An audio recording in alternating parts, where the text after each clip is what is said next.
proof of concept. And I think it's interesting that they came out with that prototype, or they had that prototype in the early 70s, and then when it came to actual production of the bike, they just went with a flat 4. Probably because they thought it was... doesn't get bumped to a flat 6 1500 until like yeah. late 80s. So and we'll get into that in a bit. The only competitor that I could find here in 1975 was a Harley Davidson FLH 1200 Electrify. And so to give you some side-by-side comparisons here, this fall, we didn't go out and find these bikes and weigh these bikes and measure these bikes sometimes, but a 1975 FLH 1200 was a 1207cc V-twin from Harley Davidson, produced roughly 60 claimed horsepower, 70 foot-pounds of torque, weighed in at 717 pounds with a 4.2 gallon tank, had a 4-speed transmission, saddlebags, and windshield were included.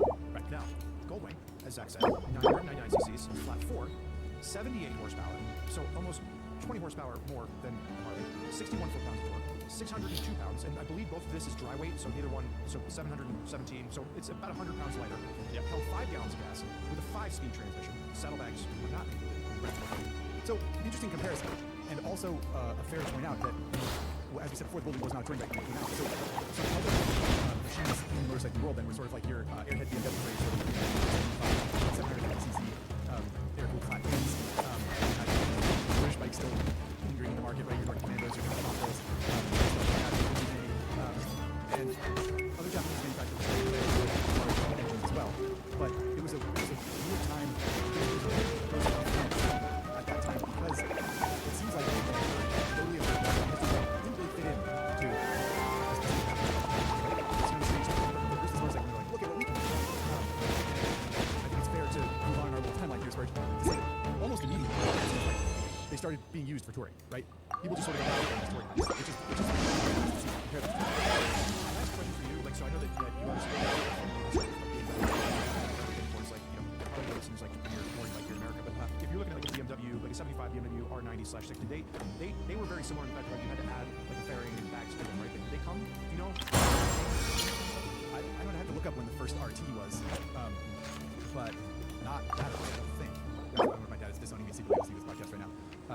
But yeah, there wasn't a lot of that kind of, you know, rhetoric or style going around. In fact, I remember speaking to my dad. I remember him telling me a story about a friend who had an airhead BMW in the 70s. And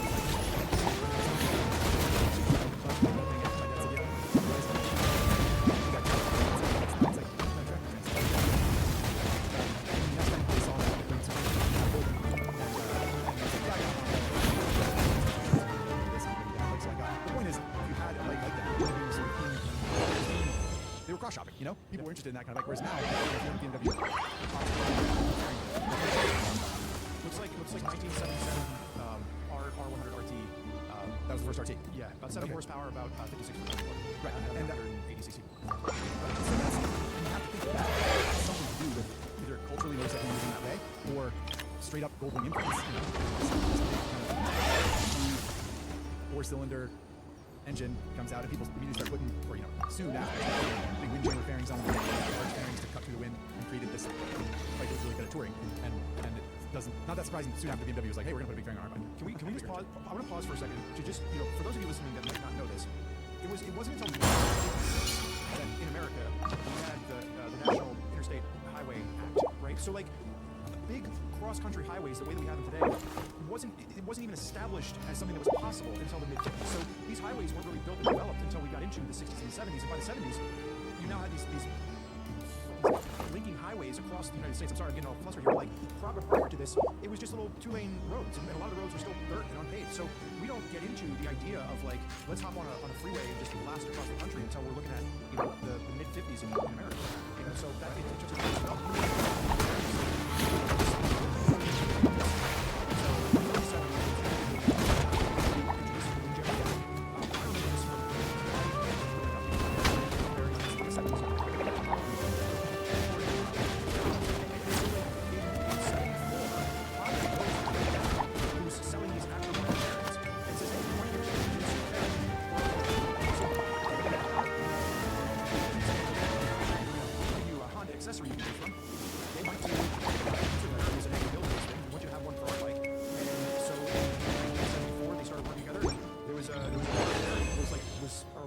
from Craig Better was like bearing for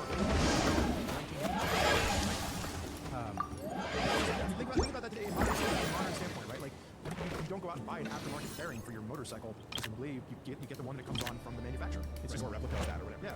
Yeah, it's interesting, sure. And I think it speaks a lot to the impact that the Goldwing had out of the gate. You know, it wasn't long. We have our notes here. There wasn't long before the Goldwing Riders Association was established, before the Goldwing Rally was established, before all these like groups of owners started like building rides and groups and meetings and big dealing. And that's I think that's a sign of a product that has really made that, as we said, have impact on the rest of motorcycle culture. Onto some, because the second generation of Goldwing in with the slightly larger engine, that second generation was the first iteration of the which was a full-on torque.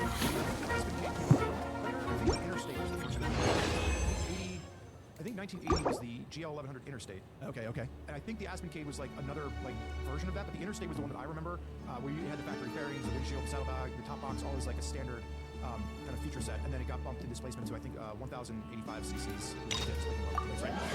My turn to point being, the second generation of the Goldwing was when they really took a clear step toward being this touring motorcycle, right?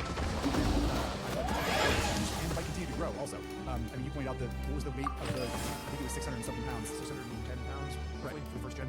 Second gen touring bikes were like up over 700 pounds. They were getting to be big and kind of like opulent. And, yeah, pretty interesting. Have you ever ridden first or second gen? I rode like so a non-fair one, like an original GL 1000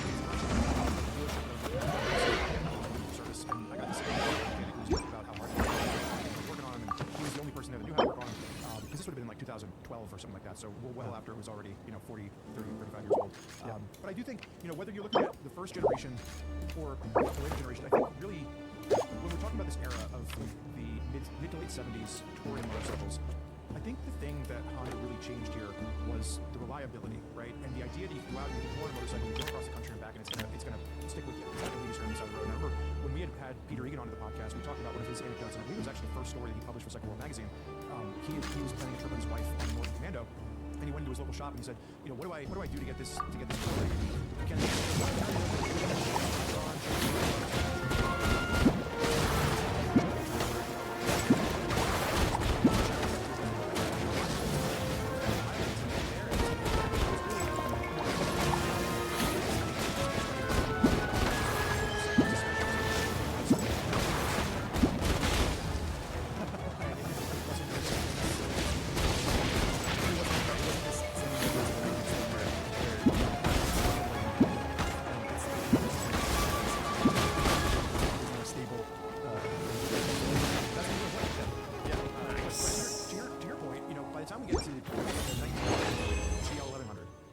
Changing. So it's changing fast. And so I think it's again the evolution of motorcycling in the 70s. Everything, every 2 or 3 years, models were changing, updating, taking these big leaps. And the other note that was big in the GL was production had moved to Maryville, Ohio. So now all of a sudden Honda is producing in America, and that was the other big shift within a 5-year span of the Goldwing being introduced to the Goldwing getting its first iteration change. Production was shifted to Ohio. Yeah. Yeah, and that certainly speaks to the sort of like market interest of what the how they're being used, Another anecdote that I remember my dad telling me was when they used to call them lead wings because they were so big and heavy. Anyone who had a bike that was like a little bit smaller and more agile, because they had started in that category of sort of like naked motorcycles, they call them lead wings, which is fair because they're big and heavy. Did your dad ever, I know that like they were probably a little bit before my dad's time. My dad started, I think, in like 74, 75 with like smaller displacement bikes. Did your dad ever consider a Goldwing? Was that ever one of the bikes that was? I couldn't say if you were considered. Maybe, but he was always kind of like, I don't know, he was always into European stuff, Yeah. And if he called it a lead wing, he presumably wasn't saying that as a... Yeah, I don't know if it was him, if he was perpetrating that. I think it was more like, he noticed that that's what they were called. Maybe he did throw that term out. But what I think is interesting about it, the reason I bring it up is that even though there are certainly, as the following and owners group and whatever for Goldwings grew, so did people putting them down, right? People saying like, no, I don't want that. But really, the strength in the bike was greater than its weaknesses, and it built this culture around it, which is pretty cool. Yeah, moving the Marysville plant.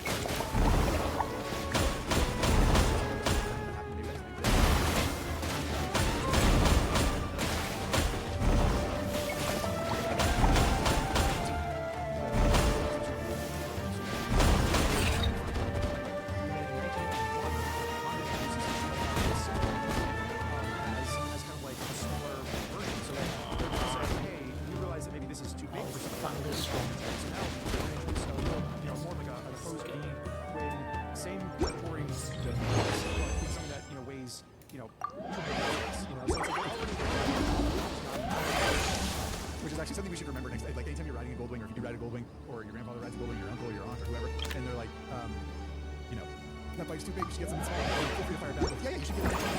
They already thought of that, actually. They knew it was too heavy a few years after it came out, and they already did that, so you don't need to make it.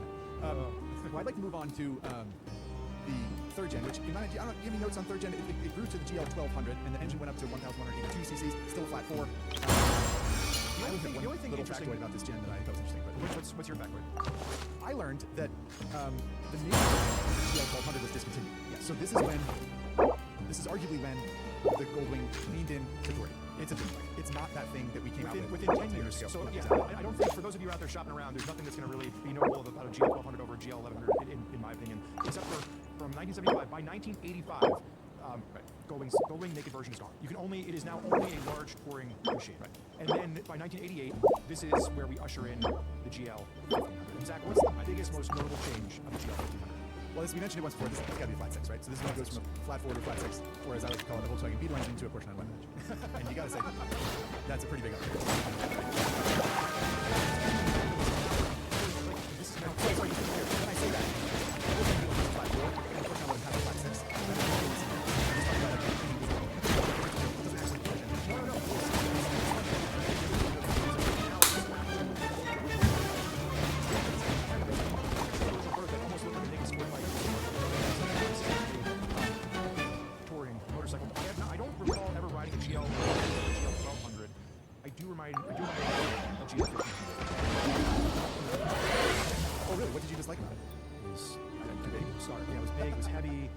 It was just so wallowy, and again, maybe I was riding it, 20 years after its prime at that point in time.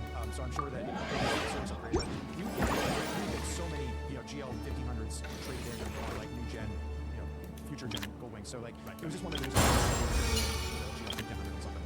Well, a couple of things that I found about this bike, like anecdotes that I found from the time. One that I really liked, well, two, they're sort of at odds with each other. On the one hand, it got to be bigger and more luxurious. It got 1500cc flat six, it got a bigger fuel tank. It had hydraulic valve actuation, I believe, which means you didn't have to maintain it. There were only two carburetors, there's one for each bank of cylinders. And one anecdote I saw was sort of like fairly easy to work on. It's like relatively low maintenance for a big bike like that, which is good because it's supposed to log a lot of miles, and it was also heavy and big and complicated. On the topic of it being big and complicated, another anecdote I found was a quote from a mechanic who said we used to charge 2 hours of labor to change a rear tire on a GL 1500. And that just shows you like that rear tire is buried under, like the rear wheel, you don't even see it. Maybe like think about looking at a Goldwing, a GL 1500, like the one that I found in my little classified showdown. Like you can barely see the rear wheel, which means if you need to work on something back there, obviously focused by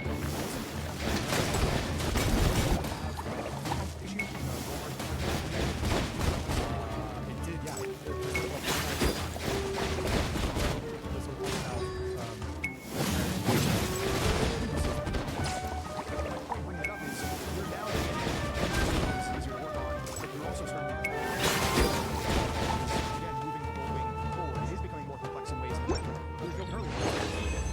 stereo. It's got, you got all the things that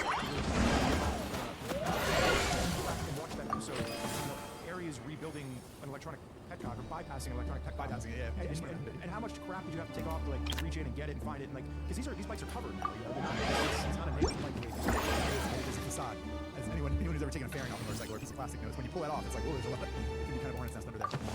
I think at this time, it is a particularly intimidating era of motorcycle because now there are a lot of things that sort of smooth things over and like kind of gloss over maintenance. Like fuel injection is widely good and better, and you just like don't have to worry about it. Right? People who say, "Oh, carburetors are so much easier to work on," well, what you're talking about a 1970 something Honda or BMW where the carb is just accessible. It's easy. You pop it off. You take a look at it.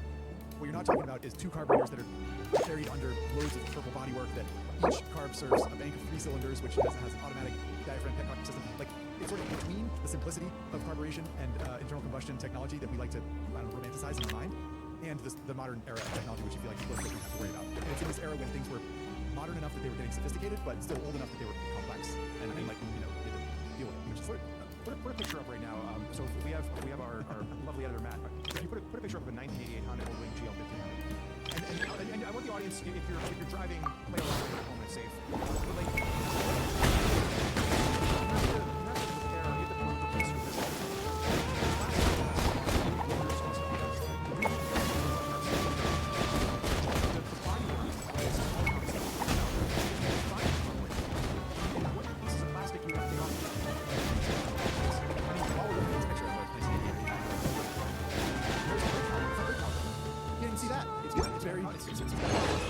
It's got an Art Deco chrome cover, plastic chrome. It was just like, more was more. More was more, and you got more. You know, what I remember about riding this was that, like, once you got it moving and you were out in the highway, it was fine. It was kind of like, I used to have a 1985 Oldsmobile, big Delta 88 honking car, and I took my grandmother for a ride the one time. She goes, "Oh, this is great. It reminds me of an old car." I was like, yeah, it's big and it's soft. It wasn't something that you wanted to, like, wing for a corner. It was like a big comfortable. When you look at this bike, you're like, yeah, this is big and comfortable, but it's not. It was not the thing of handling. And I think the other thing that you start to see in this era of motorcycles in general, the Goldwing wasn't the only bike guilty of it, but technology starts to get introduced here, which isn't around anymore, right? Like, so whether we're talking about tape decks or we're talking about, like, some of the more popular styling cues of the 80s, a lot of this stuff doesn't carry through to later models. You know, You don't have CD radio? I don't. Wow. I saw the CD player, but I don't have a tape deck. Well, yeah, I guess if you don't mind, sorry to interrupt you. No, but if you don't mind, on the topic of big and soft, I think it'd be good to move on to 5th gen of the Honda Goldwing. But before we do, I do have one more little factoid that I thought was interesting that I tripped over in my research, which is that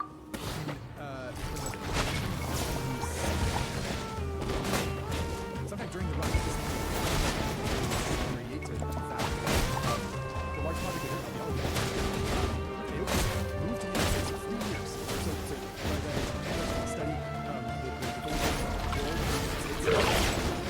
as the first task in developing.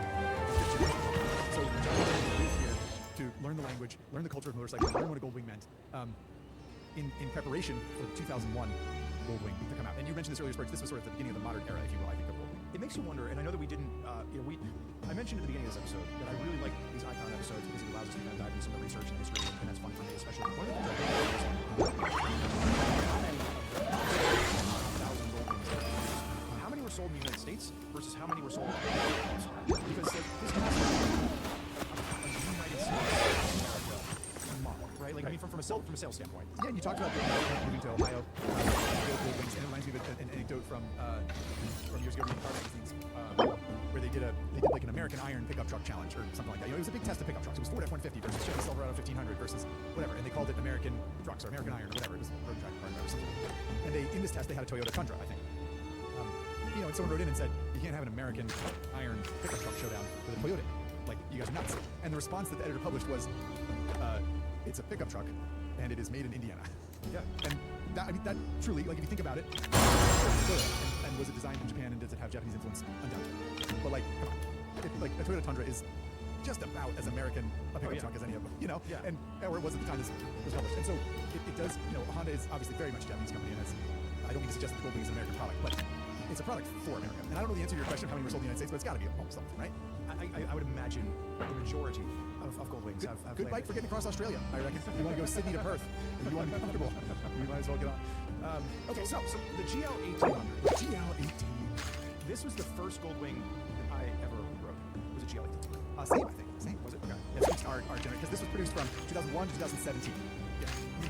16-year run, you know? It was just, no, there was 1 year where it wasn't, so it was a 15-year run, because I think it was 1 year when they were moving production back to Japan. We'll get to that in a minute. They didn't produce it, but yeah, so this is ABS becomes optional. There's an aluminum frame. Correct. It really just takes a step forward. It feels more nimble. I think one of the things that I remember, because I rode a GL1800 around the Tennessee area, and I used to take weekend trips over to Deals Gap, which was the tail of the Dragon, most famously known for its 300 odd curves and short amount of miles. I should know this. I have the sticker on my toolbox. I think it's 316 curves and 11 miles, but I'm gonna get that wrong. Somebody is gonna correct me in the comments. But for the longest time, the record holder for who made it through the tail of the Dragon 11 miles the fastest was not an R6 or a little RD 350 or any of that. It was a Goldwing. So there was some. Was it a GL1800? I believe it was a GL1800. There was some individual down in the border of Tennessee and North Carolina ripping a GL1800.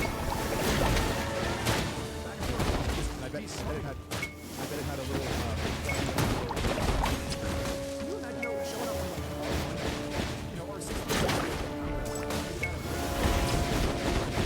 And then some like how the Goldwing shipped its direction. Oh, shit.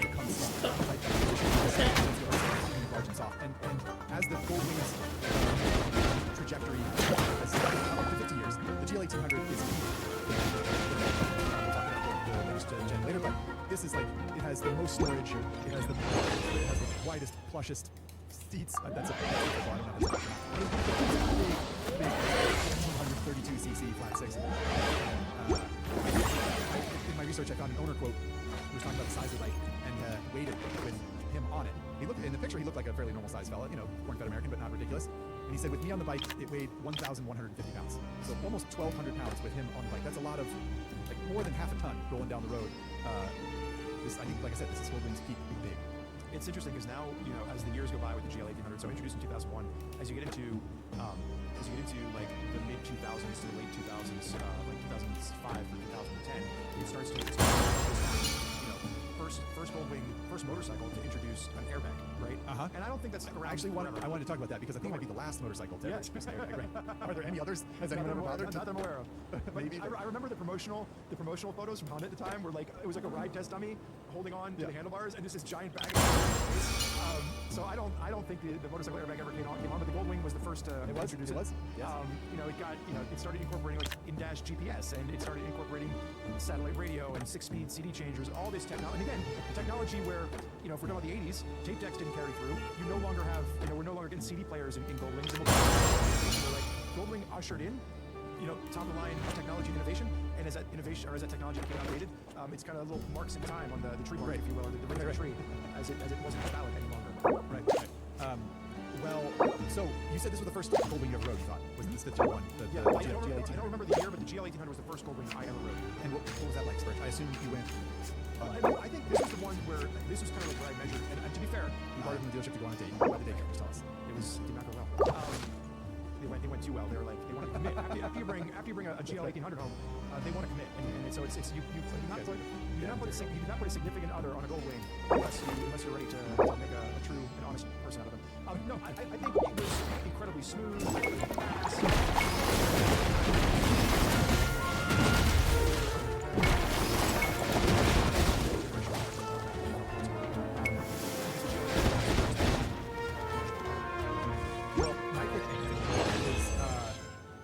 That I did a project years ago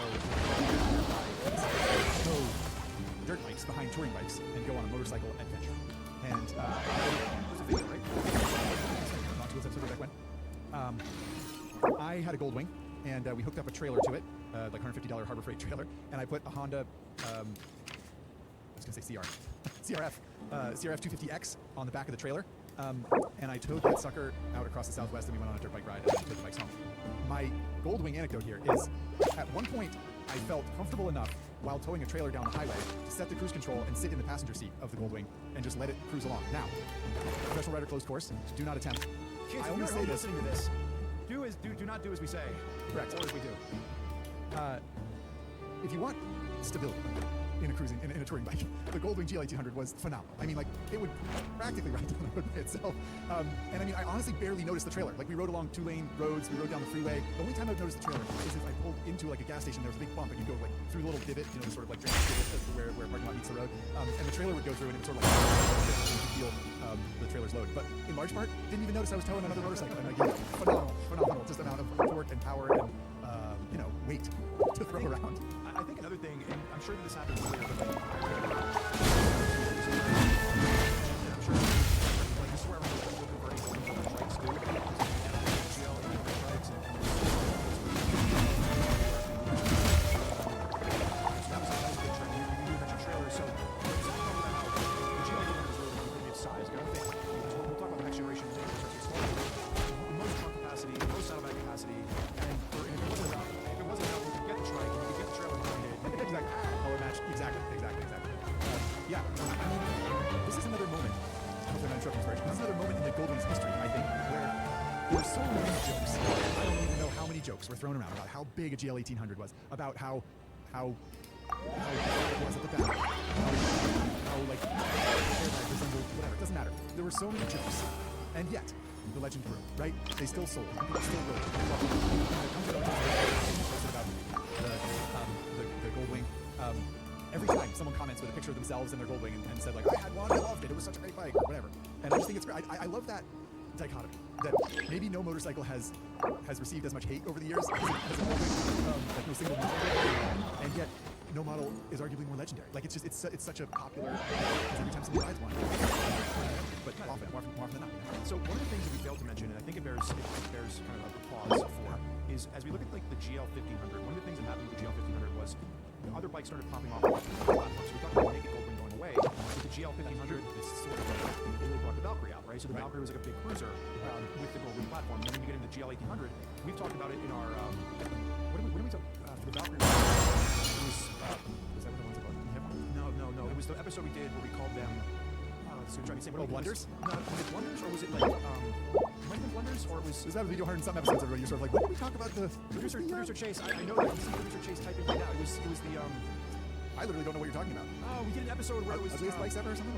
No, it was Suzuki B King. They were underappreciated in their time, and then they become. You go back and you like them later. What's the word? Like you're cult motorcycles. Yes, we did the cult classics. All right, you got it, everybody. No, Okay. no, you got it. I just jumped off. Yeah, the cult classics episode. Anyway, so it's with the GL 1800 that the Valkyrie came out, or the Valkyrie Rune came out, and didn't really catch on. But then in 2013, I remember this was one where it was still the dealership when the first one showed up, and people either loved or hated it, but they introduced the F6B. And the F6B is important because that will speak to the evolution of what we see happen with the 6th gen and the most recent gen. But the F6B comes out, and it's kind of their version of a bagger, but all it really was a Goldwing without the top box. And a stubbier windscreen. Right? Yeah, it's a cool idea. And so this is going to inform eventually what happens for the next gen. But one of the things to note is that production goes back to Japan. So in 2011, Goldwing's not produced in 2011. I wonder if that makes the 50th anniversary. Ooh, Spurge Dunbar with the gotcha moment on High Side. We see 49 years of Goldwing.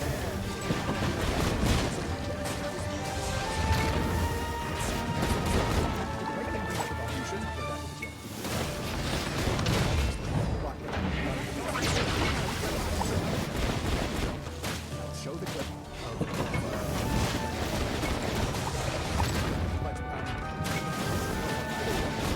5th gen, GL 1800, Valkyrie 1800.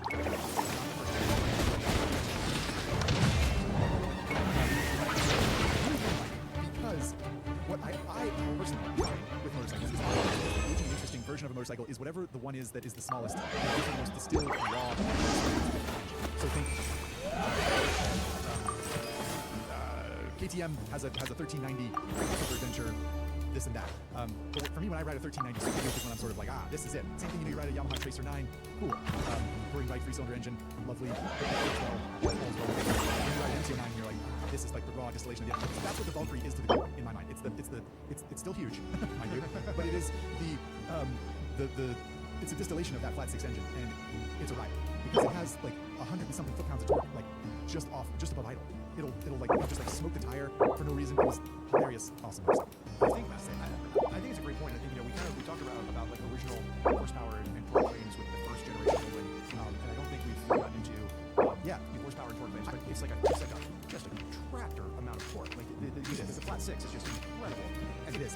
And yeah, we can touch on that more coming up here. But I do think one of the reasons that we have not talked more about horsepower and torque numbers as we move through the generations is that it became less a thing for Goldwing, right? Like just as touring bikes are, it doesn't matter really. Does it have enough power to go down the highway and be like that's what you need to know. Like that's why there's sort of less talk about performance figures with touring bikes because they're not classic performance bikes, and I think that sort of speaks to the sort of style.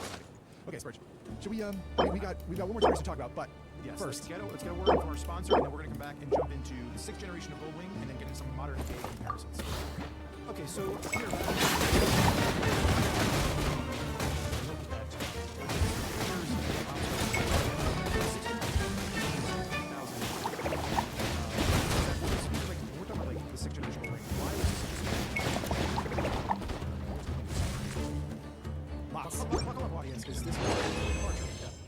This was a total overhaul of the Goldwing. First mentioned that it got smaller bearings, got smaller, narrower.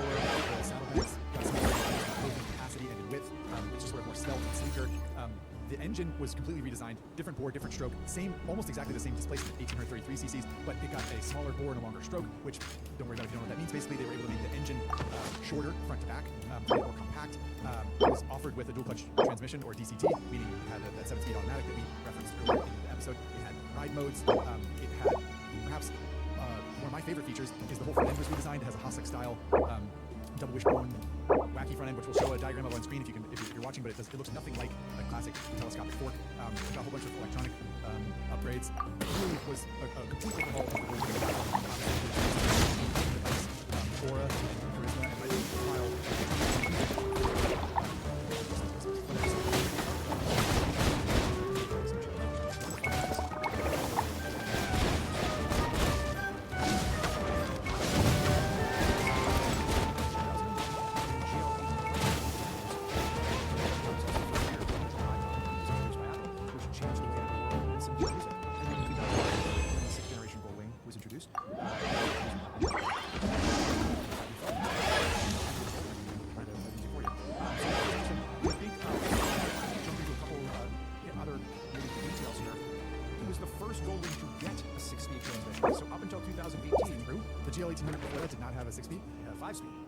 Five-speed transmission. I realized that. So the 6-speed transmission was introduced for the first time in 2018 for Goldwing.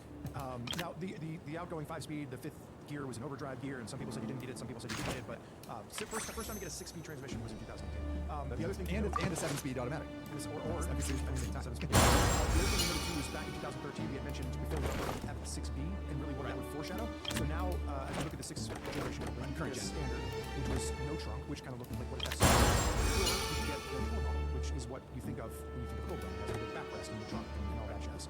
So those were some different ways of thinking about that. And my final note here, on back standpoint, is we would get a lot of service calls on the GL 1800s because the steering head bearings would get loose, and the front end had we took in a Goldwing. This is 5th gen GL 1800, 2001, 2017.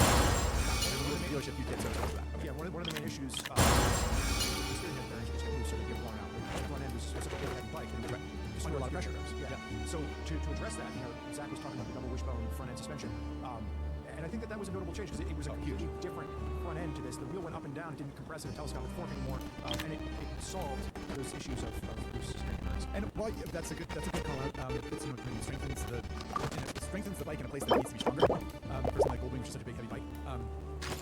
While we're on the topic of the front end, it is truly majestic. I mean, we'll talk a little more about riding this Goldwing and what it feels like probably as we talk about 6th gen here, but it is amazing. It basically, in the same way that a BMW telelever front end isolates the suspension action of the front wheel going up and down with the dive and weight transfer of a bike slowing down, the Goldwing Hostic style front end does the same thing, which means when you jump on the front brakes of a modern Goldwing, a current gen Goldwing, you don't get that front end dive. The fork doesn't go down like it does on most motorcycles because it's isolated all that pressure and the bike stays flat, level and composed, and yet leaves all of the suspension stroke available to soak up bumps while you're on the brakes or not. And it changes the whole sort of like mantra that a motorcycle company can have when they build just the geometry for how it steers. It is amazing. I mean, really a remarkable system and like feels totally natural to use.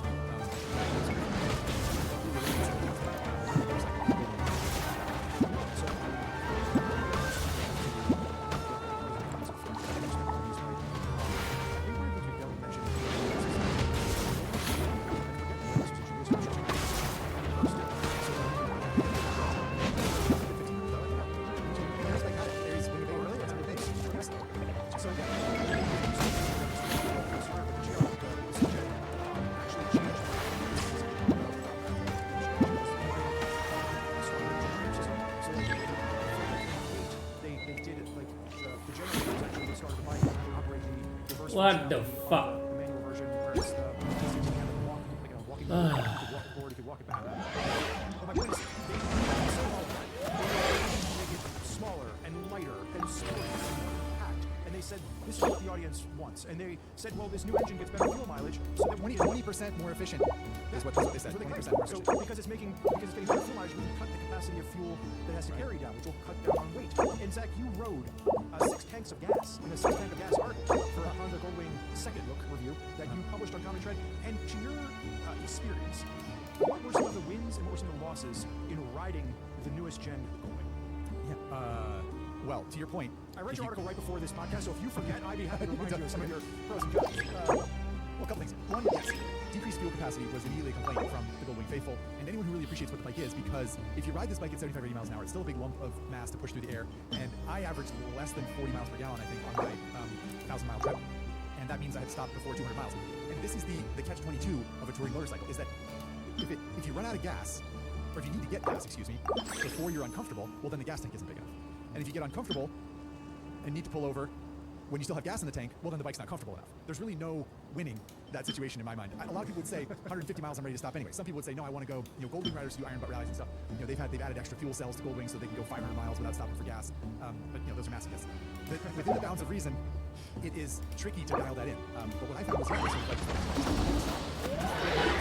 been ongoing complaint with this model. In addition to, for example, when this most recent generation, 2018, the top fit 2 full-size helmets in all cases, in all circumstances. And it's like kind of a big no-no for a big touring bike, right? Like the top case should be able to swallow 2 full-face helmets, rider and passenger, easily. And Honda actually addressed that in 2020, something like that.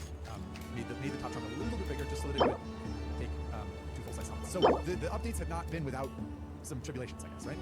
I don't have a Zach Quartz voice, so I'm going to steal this version Dunbar voice for a second. Zach Quartz is someone that likes to pass people on the highway, and one of his biggest complaints when he was riding the Goldwing was that he felt silly passing trucks and campers, only to have to repass them after stopping to refuel.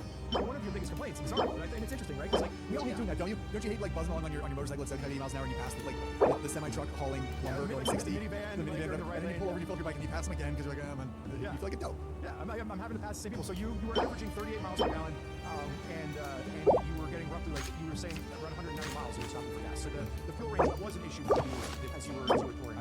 Super into touring, but I did. I will say our buddy Spencer Robert did a somewhat long distance test on a similar generation, I forget what year exactly, and he averaged I think 42 or 44 miles per gallon. So like if you're a little gentler, and I admitted this in my article that if you go 65 instead of 78, you get much better mileage. So part of that was on me.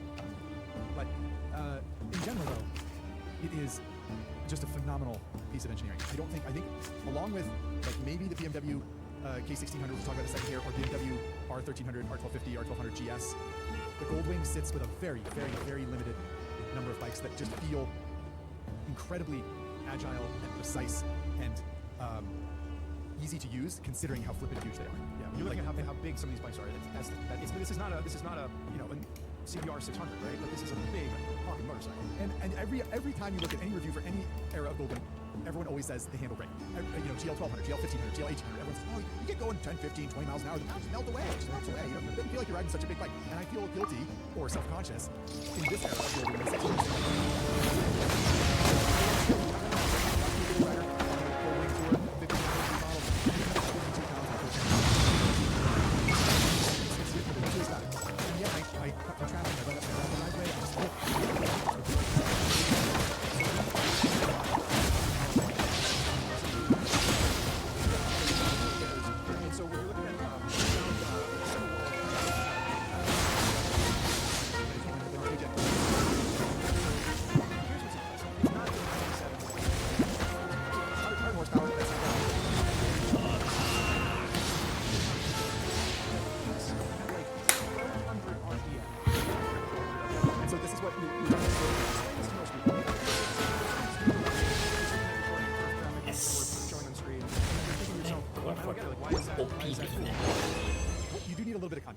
normally, what you would see in a horsepower and torque curve, like the one we're showing here, is both of them sort of like rising as red flags, and torque usually peaks at 4 horsepower. Sort of like a relationship. This Goldwing torque curve is otherworldly. It doesn't make sense. It's ridiculous, and it's difficult to explain just how dynamic and fun and engaging a Goldwing engine is. But this horsepower and torque chart is a good little window into it, because if you think about the most torque that the engine can produce happens just above idle. Just as you're letting out the, like, if you literally in second gear, you let the bike say second gear, you let the bike, roll down and you slow down, decelerate, until you're literally at idle. Like 1,000 people. And you twist the throttle open, you have all of the torque that the engine can make, right? It's ridiculous. No other bike bike to snap your head back into your passenger. You're going to have a passenger on a Goldwing, and your helmet's going to smash into the front of their helmet. Also, when is the last time you saw an inverted horsepower and torque curve? Right? Like the torque curve goes up and then down. No. When did you ever see more like? When do you more normally see more torque than horsepower? Well, Harley's had that too. Like that's a. But it's not common. Normally you see not like. Common. It's not common for another single engine. And this speaks to the changes that Honda made in the most recent engine, which is, like I said, more stroke and less bore, which typically means a little more torque-rich character. But it's just to hang on the end for just a moment too. Aside from the numbers, aside from how we're telling you that 850 pound motorcycle will accelerate quickly, that sounds ridiculous. It's just so pleasing to use. I think it's the same reason that, like, you know, if you've ridden in an old sports car, not that I can think of it, but like, you know, whatever, a 60s Mustang, or a I don't know, a Jaguar E-Type, or some sort of like beautiful classic sports car, and you roll along and you like on the throttle and go through the gears, and it sounds so satisfying and fun, and it's like not really a fast car anymore, for being honest, right? Old sports cars from the 60s, 70s, not really fast in modern terms, but it's just so pleasing, and that's kind of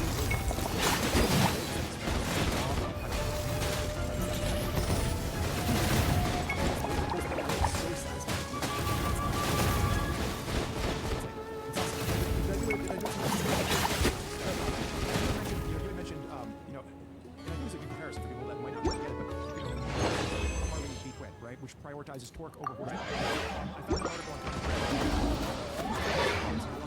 Milwaukee 8, 117 horsepower and torque dyno results. And this is from back in like 2000. And Milwaukee Quinn, max torque is like 108 foot-pounds, but it doesn't come on until max torque isn't until like 3,500 RPM, which is low, but not as low as 1,200. Right. And so like, I'm just looking at this. Actually, I'm reading this wrong. Max torque doesn't come on until like 4,700 RPM. Sorry, I'm reading this graph in real time. I was looking at the horsepower numbers by mistake, but like the max torque isn't until, yeah, it's like later. So like the fact that like the torque is so, like all that torque is right there at idle, it's such a game changer if you've never ridden one of these before, you know? It is, it's wild. So we waxed what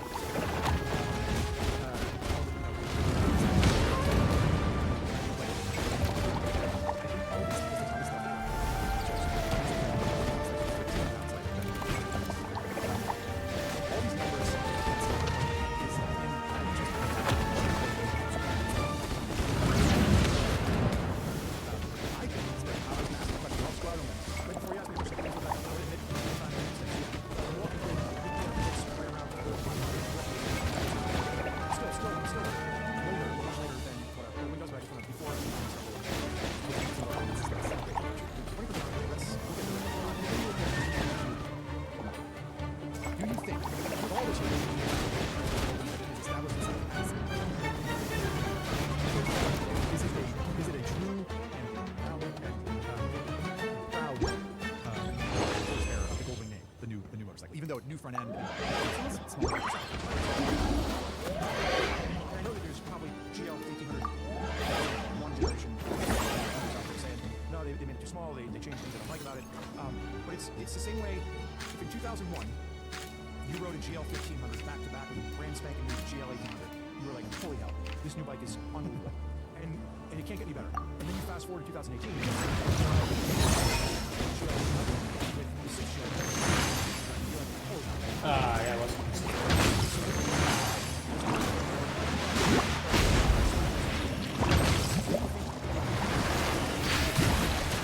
What's Honda going to do? There's a set of what do you do?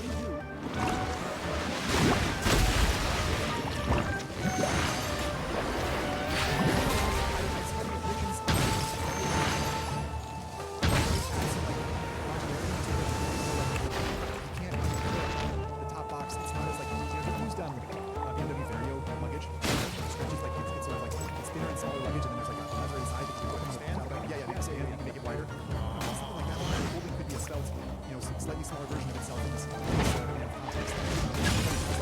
The top base can expand top to hold an extra 15 meters. You want to do that. Stay still. You're not going to do that. A little bit more adjustability, a little more adjustability, good protection. I'm reaching. You just went through out a great transition. So let's stop right there. Let's stop. I'll stop. No, stop. Somebody stop. But you're talking about the way they come out with a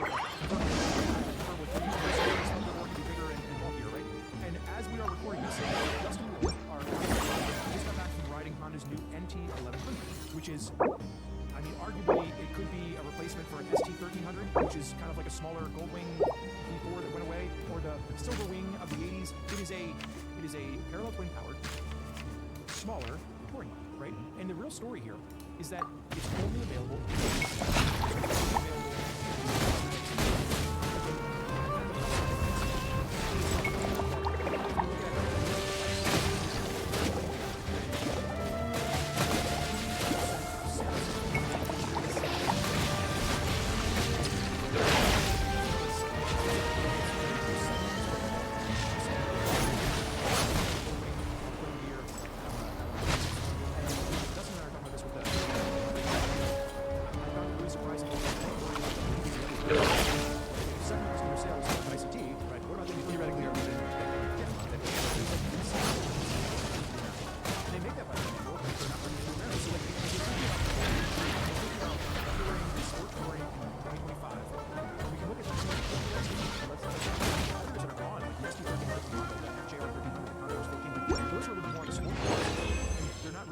haven't continued. So what do you see as a modern day, competitor for someone running your list? I think that you certainly have to mention, right? You got Harley Davidson Ultras and The Super Glide Ultra, Street Glide. so the Street Glide, the Ultra Limited, and then the what's it called, Roadmaster, or not Roadmaster, sorry, the Road Glide Ultra, maybe. The big top box touring bikes from Harley, and then Indian has a Pursuit and a Roadmaster. They have two different. Is Pursuit the one with the top box, or is that the? I think they both have top boxes. Both top box. Okay, Indian and Harley both have a couple of options for big top box touring bikes, and those are, in large part, competition for the Goldwing, I think, but they're so different. The only other place where a lot of competition really exists, I think, is in BMW.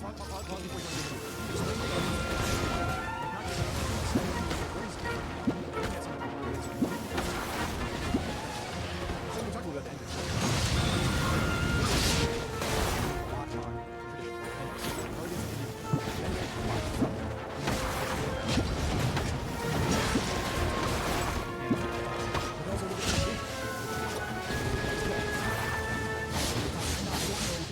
Oh.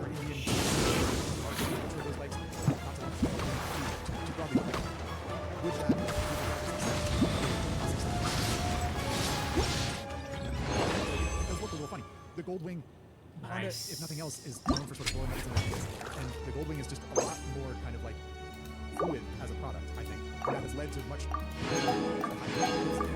different technology being incorporated into the bike, and just the fact of the matter that it's a flat six engine, which is now part of Goldwing tradition. So it is sort of heritage to some extent. But a flat six and a V-twin are really different.